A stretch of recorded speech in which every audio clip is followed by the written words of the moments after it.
we're back. Yay. We've got Martha, Son, Daniel, and an egg. Just kidding, it's Ryan. They're playing video games. Shut up, it's about to start. Traversing through the verse. What do we got here? At some point, we were holding right trigger and piloting our bicycles to the end of the level. It's all about that banter, boys. It's pure banter. That's all I care about. I get to hang out with my buddies and chill. Mathis, what's new in the D&D world? Are we on 7th edition yet? 5th edition. How come that it's been in 5th edition for like 50 years? It's only been like 2 or 3 years. But Usually the editions last like 3.5 lasted like 5 to 10 years, somewhere around there. And then 4th came out when WoW was really popular, so it kind of mimicked WoW. And then 5th came out and kind of went back to its roots. Is this the peak of Dungeons and Dragons popularity? Absolutely, 100%. No question. It's much more accepted now. So what's different between an edition? The rules usually shift and change. The certain campaign settings, which is like worlds you can play in, they'll push the timeline forward, the lore will change. But the big change between editions is just the rules. But like, I thought the thing about D&D is you make up your own rules. Well, yeah, I mean, you can.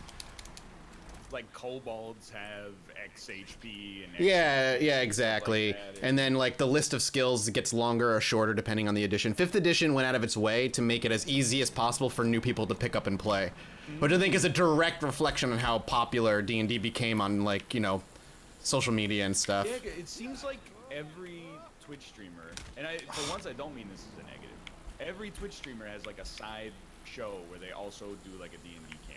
It's because D&D is an improv game where you that's are. why I'm like, You're what?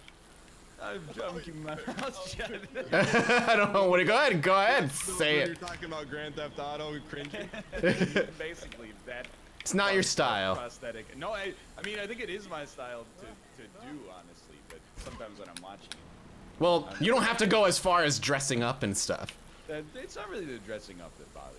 Is it just the seriousness of it? I don't know. I don't either. I'm trying to figure it out. Why does it seems to me, and I might be ignorant here, which I've never been shy of talking regardless of that fact, but it seems like the two archetypes I see most often in those shows are like a sincere, by the numbers, no nonsense player, and then a dude who wants to sleep with everything. Isn't that funny? I want to sleep with the elf. Isn't that funny? I want to sleep with the goblin. You gotta Isn't that find. funny? You just gotta find the right group for you. You know. Oh, Jackin, he's always what a Jackin.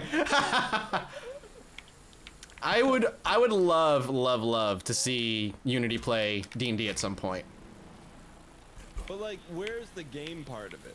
When you fight things, it becomes a tactics game. But can't just the DM just bend the knee if it gets out of control? What do you mean? Like, can't they just make all the monsters die with the roll of the mega dice?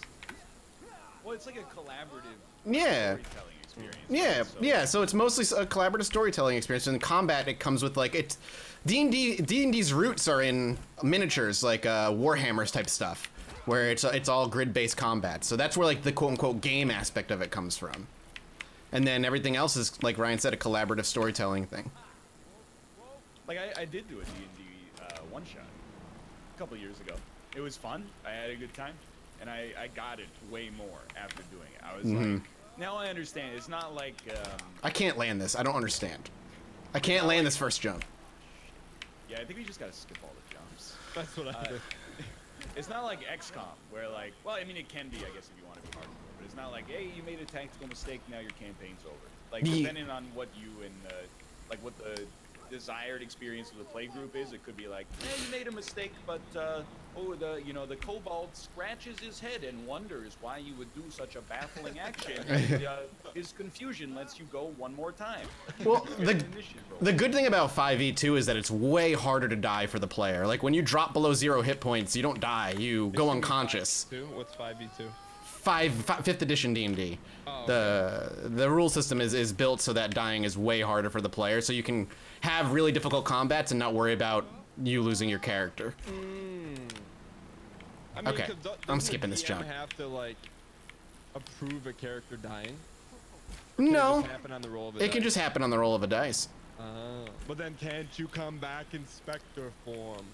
I mean, that's the thing, right? Like that, like Ryan said, before any game, you want to sit down, or all the players in the DM want to sit down and kind of figure out the kind of game that you want to play. Are you looking to play something way more story focused, way more combat focused? Do you want to just run dungeons and get loot? And then you just tailor the experience to what everybody wants, and you have a good time. I hate the idea of like players versus DM. I don't think that's how you should do it. Are there any shows like that on Twitch? Players versus DM? Yeah. I think JP's show Roleplay is very ruthless. I think but that's the point. Like death can come quickly. I saw this clip on Kotaku. I don't know if you guys saw it. It's like this guy had a Minecraft hardcore server going on for like 5 years. Did you guys see that? I did not. I didn't, but I saw the headline. Yeah. So he's like been playing the same server, same character, same world. And hardcore, if you die, it's over. And he died to like a little zombie or something. And it was like you saw the despair of like 5 years of his life just dissipate. And I imagine it's like, is it similar to Dungeons and Dragons? Not really. No? No. Like, don't some people have characters for like years? Yeah, I had my longest campaign was 5 years, actually.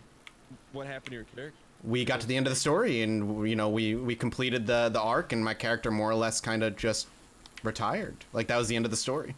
What do you mean retired?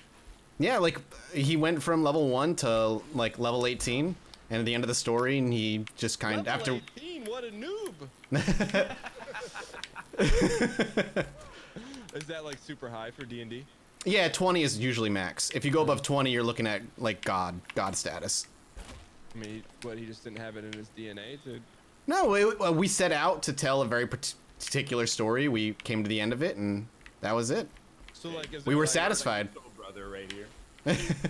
Are you like crying at the end when it's over, or what? It depends. I wouldn't say I was crying, but it was interesting. You know, you get to play the same character over 5 years, and if you're into the storytelling aspect and you like to write and stuff, you see your character change and develop over 5 years, and to say goodbye to that, it's always kind of sad, even though it's not real. You know, it's like reading a book and having to close your book and knowing that you're never going to read that series again. Yeah, I remember. Yeah, it's like that emotional, melancholy feeling from when I was a child. Yeah, on the same vein as the Minecraft dude, did you know, so there's a guy on Twitch, I don't remember his name, unfortunately, which is kind of insulting of me, but he's done hitless runs of all the Souls games, and oh yeah, in advance of Sekiro, he wanted to do like a hitless streak of every single From Software game they've ever released. So he got through, I forget the order specifically, but I know that Demon Souls is last. So he got through like all the Dark Souls, all of Bloodborne, without being hit. And then in Demon Souls, the final game, and it's like a 35-hour experience for him to do this, right? He got a hit on the tutorial boss. and he had to start over. And yeah, he has to start over from like Dark Souls 2 or whatever he starts with. Oh my And then it puts it in perspective, like the Demon Souls tutorial boss just like semi-randomly rains down like projectiles from the sky. So like, oh my god. Oh my gosh. I can't get over this helicopter. You gotta go low. I was trying to ride the lightning up top. Yeah, I was trying to go over too. I bet there's a way. I would do that one again.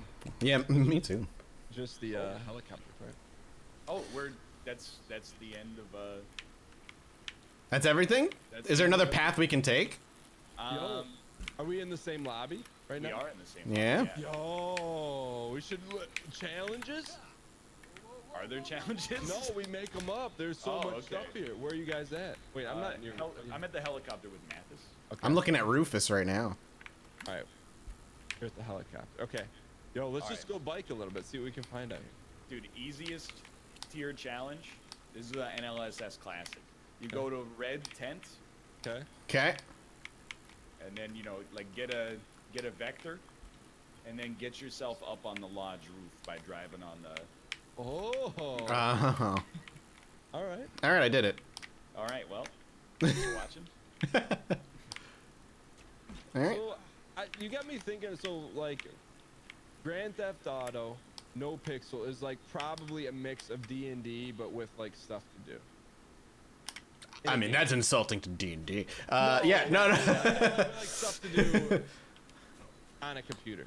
Yeah, yep. It seems it anyway. Again, Ultima is D&D basically, Dan, but just a video game. Yeah. Yeah. I honestly, from the one shot I did, I think if we did the campaign right, you would like D&D. There's plenty of opportunity to like, you know, throw some screws into the engine. Oh yeah, that's the point. Fuck with the plans. Why do you think I would like that? We've been playing games together for 3 years. Wait, so how do you do rolls of the dice? We do it physical or medical? No, there's a website, Roll20, that's all built to handle D&D online. Do they charge? Nope. You can play for free. I would say, if so, Ryan, you missed your easiest programming opportunity. Dude, I've used Roll20. It's like an impressive suite. I could not make it. Don't you just do equals RAN? 7x? Well, I mean, rolling the dice is not difficult at all. But like making it's not just that. Like it has the maps on it, so like the DM can. And there is like a premium thing you can subscribe to that unlocks a ton of like different maps and minis that you can use. Yeah. Can you move characters around and stuff on there? Yep. Yeah. Everyone or just the DM? Everyone. You can set permissions for specific things, I think. So You can lock pieces, so only the DM can move it. That kind of thing. So what kind of worlds are there then? All different kinds. What kind of world do you want to play in? Grand If you want to play like fantasy Steam, what'd you say? Grand Theft Auto. No, I'm just joking. If you want to play like a magic steampunk, that's like Eberron. If you want to play like classical fantasy, Faerun. If you want to make a Faerun, yeah, it's been around since like the 90s. You ever R.A. Salvatore? You ever heard of him? Yeah. Yeah, he created Faerun. What's like the first Dungeon and Dragon stuff? What There's just a generic fantasy world. I think they officially call it Greyhawk. Who made that? Wizards, or not wizards. Who created Gary D&D? Gygax? Yeah, Gary How do you know Gygax. that? Jeopardy stuff. All right, boys. I got a new challenge here. Follow me. Stuff. All right, meet at the red tent. Red tent.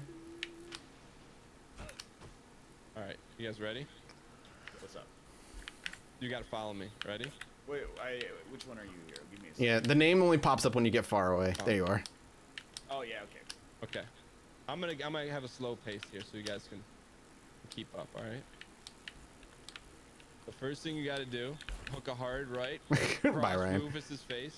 Wait, are you guys still behind? I'm still with you. Let's I go. fell, but I'm on my way. Okay. I'll slow it up. All right, so here's the deal. You gotta do a full lap here. Hook a hard right. Go over the H1Z1 buses. Whoever lands over both of them. Can you launch on the other side of the H1Z1? Let's look. H1Z1 buses. Is that kid still around? It's gotta be. No, they're closing down. The single player aspect, I thought, actually. Oh, big loss. Yeah, I know.